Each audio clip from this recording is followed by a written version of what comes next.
Hello friends, welcome to Shabbu kitchen. నానమ్మ చేతి వంటకు స్వాగతం అండి. ఈరోజు నేను మీకు గుంత పొంగనాల ప్యాన్లో ఎంతో ఈజీగా 5 మినిట్స్లో కుక్ అయిపోతుంది. 5 మినిట్స్ కూడా అక్కర్లేదు, ఒక 3 మినిట్స్ ఉంటే చాలు. పిజ్జా ఎంతో టేస్టీగా చాలా యమ్మీగా ఉందన్నమాట. ఇప్పుడు దీనికోసం ముందుగా 1.5 కప్పు మైదాని యాడ్ చేస్తున్నాను. మీరు కావాలి అనుకుంటే గోధుమ పిండితో అయినా చేసుకోవచ్చు. తర్వాత 1/4 టేబుల్ స్పూన్ సాల్ట్ వేస్తున్నాను. రుచికి సరిపడా వేసుకోండి. తర్వాత వచ్చేసి బేకింగ్ సోడా, వంట సోడా అంటే 1/4 టేబుల్ స్పూన్ యాడ్ చేస్తున్నాను. ఇప్పుడు దీనిలో ఒక 1/4 కప్పు పెరుగుని యాడ్ చేస్తున్నాను. పుల్ల పెరుగుని వేయమాకండి, కొంచెం ఫ్రెష్ పెరుగునే వేయండి. వేసి అంతా ఒకసారి కలిసేలాగా కలుపుకోవాలి. ఇంకొంచెం వాటర్ని వేసుకొని సాఫ్ట్గా పిండిని కలిపేసుకుందాము. వాటర్ని చూసుకుంటూ వేసి కలుపుకోండి. నా వీడియో కనుక మీకు నచ్చితే లైక్ చేయండి, షేర్ చేయండి, అలాగే సబ్స్క్రైబ్ చేయండి. మీకు ఎటువంటి రెసిపీ కావాలన్నా కానీ నాకు కామెంట్ రూపంలో తెలియజేయండి. నేను మీకు తప్పకుండా ట్రై చేసి చూపిస్తాను వీడియో ఎలా చేయాలి అనేది. ఇలాగా చక్కగా సాఫ్ట్గా కలిపేసుకుందాం పిండిని. ఒకసారి గుంత పొంగనాల ప్యాన్లో ట్రై చేసి నాకు కామెంట్ పెట్టండి ఎలా కుదిరిందో. ఓకే, పిండి అంతా కలిసిపోయింది. కొంచెం పైనుంచి ఆయిల్ రాసి మళ్ళీ నేను ఒకసారి కలిపేసుకుంటున్నాను పిండిని. దీనికి ఎంతసేపో టైము అక్కర్లేదు. ఇప్పుడు మూత పెట్టేసి నెక్స్ట్ ప్రాసెస్ చూసుకుందాము. దీనికోసం ఒక ఉల్లిపాయ సన్నగా చాప్ చేసి పెట్టుకున్నాను. పచ్చిమిర్చి 1, అలాగే టమాటా మీడియం సైజ్ ఉన్నది తీసుకొని సన్నగా తరిగి పెట్టుకున్నాను. తర్వాత స్వీట్ కార్న్ వచ్చేసి బాయిల్ చేసుకున్న స్వీట్ కార్న్ అది. క్యాప్సికమ్ ఉంటే యాడ్ చేసుకోండి. నా దగ్గర క్యాప్సికమ్ లేదు, అందుకనేసి పచ్చిమిర్చిని తరిగి వేసుకున్నాను. మీరు ఇంకొంచెం పెద్దవాళ్ళు తినే లెక్కైతే పచ్చిమిర్చిని ఎక్కువ వేసుకోవచ్చు, లేదంటే క్యాప్సికమ్ ముక్కల్ని ఇలాగే సన్నగా తరిగేసి పెట్టుకోండి. పెద్ద పెద్ద ముక్కలు కట్ చేస్తే కనుక ఇది గుంత పొంగనాల ప్యాన్లో వేస్తున్నాం కాబట్టి చిన్నగానే కట్ చేసుకోవాలి. దీనిలో ఒక 1/4 టేబుల్ స్పూన్ సాల్ట్ని యాడ్ చేస్తున్నాను. తర్వాత వచ్చేసి 1 టేబుల్ స్పూన్ టొమాటో కెచప్ని యాడ్ చేస్తున్నాను. మీ దగ్గర ఉంటే వేసుకోండి, లేకపోతే ఆప్షనల్. కారం వేసుకోండి, మామూలుగా కూరల్లో వేసుకునే కారంని యాడ్ చేసుకోండి. మయోనీస్ ఉంది నా దగ్గర, అది కూడా 1 టేబుల్ స్పూన్ అంతా యాడ్ చేస్తున్నాను. తర్వాత షెజ్వాన్ సాస్ని యాడ్ చేస్తున్నాను. మీ దగ్గర రెడ్ చిల్లీ సాస్ ఉంటే అదైనా వేసుకోవచ్చు. టమాటో కెచప్ అంటే ప్రతి ఒక్కరి ఇంట్లో ఉంటుంది కదా, దాన్ని కూడా యాడ్ చేసుకోండి. లేదు అనుకుంటే కనుక ఈ మూడిట్లో ఏదున్నా కానీ సరిపోతుంది, లేదంటే కొంచెం కారాన్ని కలిపేసుకోండి దాని ప్లేస్లో. ఇంట్లో ఉండే వెజిటేబుల్స్తోనే చక్కగా ఈజీగా చేసేసుకోవచ్చు. 2 మినిట్స్లో చక్కగా కుక్ అయిపోతుంది గుంత పొంగనాల ప్యాన్లో. ఇప్పుడు చీజ్ని నేను తురిమేసి దీనిలోనే కలిపేసుకుంటున్నాను కొంచెం. తర్వాత మళ్ళీ పైనుంచి యాడ్ చేసుకుంటాను. ఒక 2 టేబుల్ స్పూన్ అంతా సన్నగా గ్రేట్ చేసి పెట్టుకున్న చీజ్ని దీనిలో యాడ్ చేసి మిక్స్ చేసి పక్కన పెట్టేసుకుందాము. ఈ పిండి నానాలి అనే ఏం లేదు ఫ్రెండ్స్, చక్కగా అప్పటికప్పుడు చేసేసుకోవచ్చు. ఇప్పుడు పిండినంతా ఒకసారి బాగా కలిసేలాగా కలిపేసుకొని మనం దీన్ని చక్కగా 2 పార్ట్స్ లెక్క డివైడ్ చేసేసి కొంచెం ఆయిల్ వేసేసి మనము దీన్ని ప్రెస్ చేసుకుందాము. కొంచెం అంతా ఆయిల్ వేస్తున్నాను.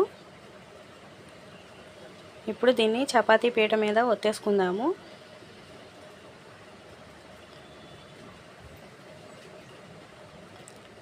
చక్కగా ఇలా చేత్తో చేసేసుకోవచ్చు, లేదంటే కనుక దీంతో అయినా చేసుకోవచ్చు. ఇది మైదా కాబట్టి సాగుతుంది మనం ఎలా చేసినా కానీ. ఇప్పుడు దీన్ని ఇలాగా మందంగా ఒత్తేసుకొని ఒక మూత తీసుకొని చక్కగా ఇలాగా గుంత పొంగనాల ప్యాన్లో పట్టేటట్టు విధంగా కట్ చేసేసుకుందాము. పిల్లలు పిజ్జా అడిగినప్పుడు మనకి కొంచెం టైం ఎక్కువ పడుతుంది అనేసి భయపడుతూ ఉంటాం కదా, అలా ఏం లేకుండా చక్కగా ఎంతో ఈజీగా చేసేసుకోవచ్చు. మా ఇంట్లో అందరికీ చాలా బాగా నచ్చిన రెసిపీ ఇది, అందరి ఫేవరెట్ అన్నమాట. ఇలాగా కట్ చేసేసుకోవాలి పీసుల్లాగా. ఇది అంత షార్ప్గా లేదు, కట్ అవ్వట్లేదు, అది కూడా మైదా కదా. ఇప్పుడు వీటన్నింటినీ తీసేసి గుంట పొంగనాల ప్యాన్కి నేను ముందుగానే నెయ్యి రాసేసి పెట్టేసుకున్నాను. నెయ్యి లేకపోతే ఆయిల్ అయినా కానీ చక్కగా అలా కలిపేసి పెట్టేసుకోండి. ఈ పీసెస్ అన్నిటినీ చక్కగా ఇలాగా డివైడ్ చేసేసుకుందాము. ఒకసారి వేలుతో చక్కగా మళ్ళీ నీట్గా చేసేసుకుందాం రౌండ్గా. అంటే అది మూత షార్ప్గా లేనందువల్ల సరిగ్గా కట్ అవ్వలేదు, అందుకనేసి ఒకసారి వేలుతో నేను ఇచ్చేసుకుంటున్నాను. ఇది మైదా కాబట్టి అది ఎంత ఇచ్చేసినా కానీ ప్రెస్ చేసినా కానీ దాని ప్లేస్లో అదే వస్తుంది. ఇప్పుడు మనము ఫోర్క్ తోటి కొంచెం హోల్స్ లాగా పెట్టేసుకుందాము. అంటే ఇది మరీ ఉబ్బిపోయి పిజ్జా సరిగ్గా రాదు కదా, అందుకనేసి ఇలాగా హోల్స్ని పెట్టేసుకుందాము.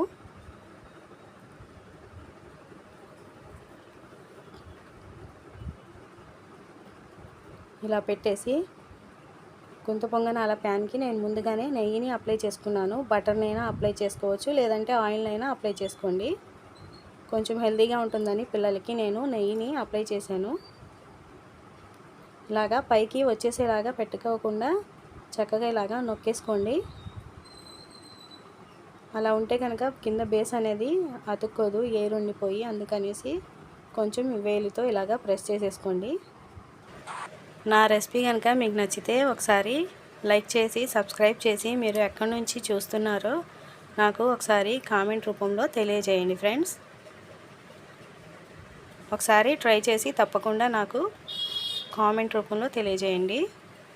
ఇలాగా అన్నింటినీ వేసేసుకుని ఇప్పుడు మనం దీనిలో ఇందాక కలిపి పెట్టుకున్నాం కదా ఆ మిక్చర్ మొత్తం దీనిలో వేసేసుకుందాము. కొంచెం కొంచెం వేసుకోండి, కరెక్ట్గా సరిపోయేటట్టుగా. లేదంటే కనుక మనం చీజ్ వేస్తాం కదా, ఆ చీజ్ అంతా బయటకు వచ్చేస్తుంది, అందుకనేసి నిదానంగా కొంచెం కొంచెం మాత్రమే వేసుకోండి. మా పిల్లలకైతే చాలా బాగా నచ్చింది. ఇలా పెట్టుకోగానే నోట్లో చక్కగా ఈజీగా ఒక ట్రిప్కి ఒక పిజ్జా అనేది వెళ్ళిపోతుంది. మినీ పిజ్జా చాలా బాగా నచ్చింది అందరికీ. ఇలా అన్నిట్లో కూడా వేసేసుకొని తర్వాత పైనుంచి కొంచెం చీజ్ని యాడ్ చేసుకుందాము. ఎక్కువ చీజ్ వేసినా కానీ మెల్ట్ అయిపోయి బయటకు వచ్చేస్తుంది. ఇలాగా కొంచెం కొంచెం వేసుకోండి. మీ దగ్గర పన్నీర్ ఉంటే పన్నీర్ని కూడా యాడ్ చేసుకోవచ్చు. నా దగ్గర పన్నీర్ అయితే లేదు, క్యాప్సికమ్ కూడా లేదు. ఇంట్లో ఉన్న వాటితోనే ఈజీగా చేసి చూపించాను. మీ దగ్గర పిజ్జా పైన వేస్తారు కదా మిక్స్డ్ హెర్బ్స్, అవి ఉంటే కనుక వాటిని కూడా యాడ్ చేసుకోండి. లేదంటే సింపుల్గా కావాలి అనుకుంటే కనుక ఇలాగా రెడ్ చిల్లీ ఫ్లేక్స్ని యాడ్ చేసేసుకోండి. పన్నీర్ని పైనే వేసాను కొంచెం కొంచెంగా. ఇలా అంతా వేసేసి ఇవన్నీ వేసేసిన తర్వాత నేను ఒక ఐరన్ ప్యాన్ని పొయ్యి మీద పెట్టేసి వేడి చేసుకుంటున్నాను. మీడియం ఫ్లేమ్లో వేడి చేసుకున్నాను. ఇప్పుడు ఈ ప్యాన్ని తీసుకెళ్ళి దీనిపైన ఐరన్ ప్యాన్ మీద పెట్టేసుకుందాం. వేడైన పెనం మీద పెట్టేసుకొని ఒక 1 మినిట్ అయింది, చూపిస్తున్నాను చూడండి. చక్కగా పొంగిపోయాయి కదా, ఇంకొంచెం కుక్ అయ్యేలాగా పెట్టేసుకుందాము. ఓకే ఫ్రెండ్స్, ఇక 3 మినిట్స్ అయిపోయింది టోటల్గా. మనం ఒకసారి చెక్ చేసుకుందాము స్పూన్తో తీసి ఎలా ఉంది అనేది. వావ్, చాలా బాగా కుక్ అయింది కదా. ఇంతే ఫ్రెండ్స్, ఎంతో యమ్మీగా టేస్టీగా ఉండే గుంత పొంగనాల ప్యాన్లో 3 మినిట్స్ పిజ్జా రెడీ అయిపోయింది. ఎంత ఈజీగా అయిపోయిందో కదా. చూసుకొని ఒకసారి అంచులమ్మట ఉన్నవి సరిగ్గా కాలవు కదా, వాటిని తీసేసి నేను మధ్యలోకి ఒక 1 మినిట్ ఉండేలాగా పెట్టుకుంటున్నాను. ఈలోగా ఏవి చక్కగా కుక్ అయిపోయినాయో వాటిని తీసేసుకుంటున్నాను. ఇప్పుడు నేను నెక్స్ట్ బ్యాచ్ని కూడా వేసేస్తున్నాను. రెడీ చేసేసి ఇలాగా కుక్ చేసేసుకుంటున్నాను. ఇంకొంచెం పిండి అనేది నా దగ్గర మిగిలింది, దాన్ని ఒక చిన్న ప్లేట్లో వేసేసుకుంటున్నాను. ఇలాగా రెడీ చేసేసి అంతా పెట్టేసుకున్నాను. ఇప్పుడు ఈ ప్యాన్ మీదే డైరెక్ట్గా ఇలా పెట్టేసి ఇలా కుక్ చేసేసుకుంటున్నాను. ఇంతే ఫ్రెండ్స్, నా వీడియో కనుక మీకు నచ్చితే లైక్ చేయండి, షేర్ చేయండి, అలాగే సబ్స్క్రైబ్ చేయండి. మీ ఫ్యామిలీ అండ్ ఫ్రెండ్స్తో చక్కగా ఎంజాయ్ చేయండి. మీరు ట్రై చేసి ఎలా వచ్చింది అనేది నాకు కామెంట్ రూపంలో తెలియచేయండి. Thank you for watching.